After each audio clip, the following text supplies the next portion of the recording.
Good evening students வந்து பார்த்தீங்கன்னா எல்லாருக்கும் ஒரு ஸ்பெஷலான ஒரு குட் ஈவினிங் இப்போ ஓகேங்களா. ஸோ வந்து பார்த்தீங்கன்னா அண்ணா யூனிவர்சிட்டியில் ஏப்ரல் மே 2025க்கான செமஸ்டர் எக்ஸாம்ஸ் வந்து பார்த்திங்கன்னா நடந்துகிட்ருக்கு இப்போ ஓகேங்களா. ஸோ வந்து பார்த்திங்கன்னா ஸ்டூடெண்ட்ஸு சில காமனான மிஸ்டேக்ஸ்லாம் பண்ணுறாங்க. ஸோ அதெல்லாம் வந்து பார்த்திங்கன்னா அவாய்ட் பண்ணிக்கணும் ஓகேங்களா. ஸோ அதை பற்றி நான் அப்டேட்டு ஸோ முடிஞ்ச அளவுக்கு வந்து பார்த்திங்கன்னா ஸ்கிப் பண்ணாமல் கேளுங்க ஓகேங்களா. ஸோ மேஜராக என்னென்ன மிஸ்டேக்ஸ்லாம் நீங்கள் பண்ணக்கூடாதுன்றதை நான் இதில் டீட்டெயில்டாக சொல்லியிருக்கேன். ஸோ அதை மேக்ஸிமம் ஃபாலோ பண்ணிங்கன்னா உங்களுக்கு வந்து பண்ண ரிசல்ட் வந்து வித்தெல்டு பண்ணாமல் உங்களுக்கு வரும் ஓகேங்களா. முக்கியமாக இந்த WHO ரிசல்ட்டு உங்களுக்கு மேக்ஸிமம் வராது இதெல்லாம் ஃபாலோ பண்ணிங்கன்னா ஓகேங்களா. ஃபஸ்ட்டு வந்து பார்த்தீங்கன்னா நிறைய ஸ்டூடெண்ட்ஸு இப்போ ரீசெண்டாக ஒரு 2 to 3 இயர்ஸ் வந்து பார்த்தீங்கன்னா WHO ரிசல்ட் வந்து பார்த்தீங்கன்னா வந்துடுது. ஸோ அதுக்கப்புறம் ஒரு லாங் டைம் கழிச்சு தான் ஆஃப்டர் என்கொயரிக்கு அப்புறம் தான் வந்து பார்த்தீங்கன்னா ரிசல்ட்டாக பப்ளிஷ் பண்ணுறாங்க ஓகேங்களா. ஸோ இது எதனால் நடக்குதுன்னு வந்து பார்த்தீங்கன்னா அதாவது மேல் ப்ராக்டிஸ் நீங்கள் பண்ணியிருக்கீங்கன்னு சொல்லி சஸ்பெக்ட் பண்ணி உங்கள் ரிசல்ட்டை ஹோல்டு பண்ணி வைக்கிறாங்க ஓகேங்களா. எந்த மாதிரியான ரீசன்ஸ்க்காக ஹோல்ட் பண்ணுறாங்கிறத நம்ம டீட்டெயில்டாக பார்ப்போம் ஓகேங்களா. ஸோ ஃபஸ்ட்டு வந்து பார்த்திங்கன்னா இது ஒரு கைட்லைன்ஸ் மாதிரி வந்து பார்த்திங்கன்னா அண்ணா யூனிவர்சிட்டி சைடில் சொல்லியிருக்காங்க.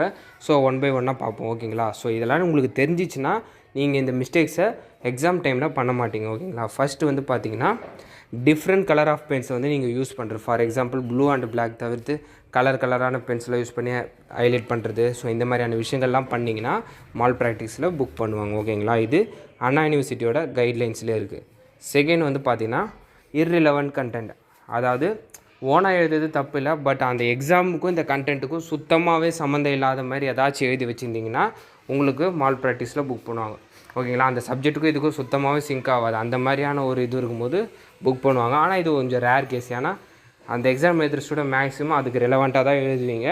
பட் இது கொஞ்சம் ரேரான கேஸ் ஓகேங்களா. நெக்ஸ்ட் வந்து பார்த்திங்கன்னா பாஸ் பண்ண சொல்லி ரிக்வெஸ்ட் பண்ணுற மாதிரி ஏதாச்சும் கண்டென்ட் மாதிரி எக்ஸாம் ஆன்சர் ஸ்கிரிப்டில் நீங்கள் எழுதி வச்சிங்கன்னா அதுவும் கொஞ்சம் ரிஸ்க்கு தான் ஓகேங்களா. அந்த மாதிரியான விஷயங்கள் தயவுசெய்து பண்ணாதீங்க, ஏன்னா இது கொஞ்சம் ப்ராப்ளமேட்டிக்காக ஆயிரும் ஓகேங்களா.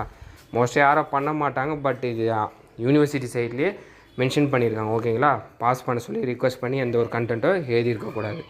நெக்ஸ்ட் வந்து பார்த்திங்கன்னா ஃப்ரண்ட் பேஜில் வந்து பார்த்திங்கன்னா ஃப்ரண்ட் அந்த அனெக்ஷர் பேஜ் மாதிரி இருக்கும்ல ஆன்சர் புக்லெட்டில், அதில் வந்து பார்த்திங்கன்னா நீங்கள் எந்தெந்த கொஷின்ஸில் எழுதிருக்கீங்களோ அதை வந்து நீங்கள் கம்பல்சரி டிக் பண்ணி ஆகணும் ஓகேங்களா. ஸோ அதை யாரும் மறந்துடாதீங்க.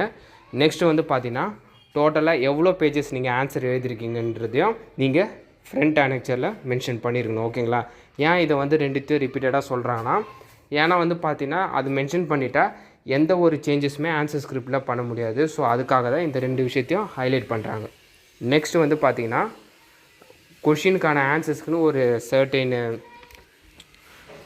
சர்டைன் லைன்ஸ் வரைக்கும் கொடுத்துருப்பாங்க ஓகேங்களா. அதை எக்ஸ்டெண்ட் பண்ணி, அதாவது அந்த கொஷினுக்கு ஒரு சில கேப் கொடுத்துருப்பாங்க, அந்த லைன்ஸ் தாண்டி எழுதுறது.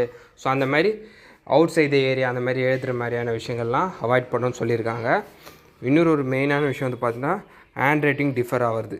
இப்போ நீங்கள் ஸ்டார்டிங்கில் எழுதுகிற ஹேண்ட் ரைட்டிங் நீங்கள் லாஸ்ட்டாக முடியும் போது லைட்டாக அந்த ஸ்பீடாக எழுதும் போது கொஞ்சம் ரஃப் ஆகும், அது பிரச்சனை கிடையாது. ஆனால் ஹேண்ட் ரைட்டிங் ரொம்ப டிஃப்ரெண்ட்டாக ஒரு 2 பேஜ் 3 பேஜுக்கு அப்புறம் ரொம்ப என்டையராக டிஃப்ரெண்ட்டாக இருக்கிற மாதிரிச்சுன்னா அதை வந்து கண்டிப்பாக மால் ப்ராக்டிஸை புக் பண்ணுவாங்க ஓகேங்களா.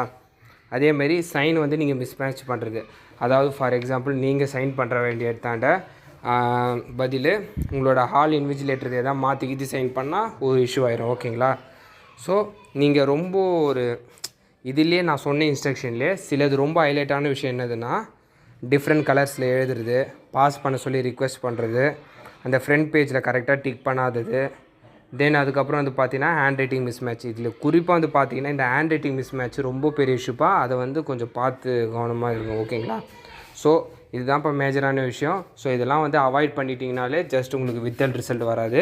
இதை பற்றி நிறைய ஸ்டூடெண்ட்ஸ் என்கிட்ட கேட்டிருந்தாங்க. ஸோ அதனால் நான் அப்டேட் பண்ணுறேன் ஓகேங்களா. இந்த அப்டேட்டை மறக்காமல் உங்கள் ஃப்ரெண்ட்ஸ் அண்ட் ஸ்டூடெண்ட்ஸ்க்கு ஷேர் பண்ணிடுங்க.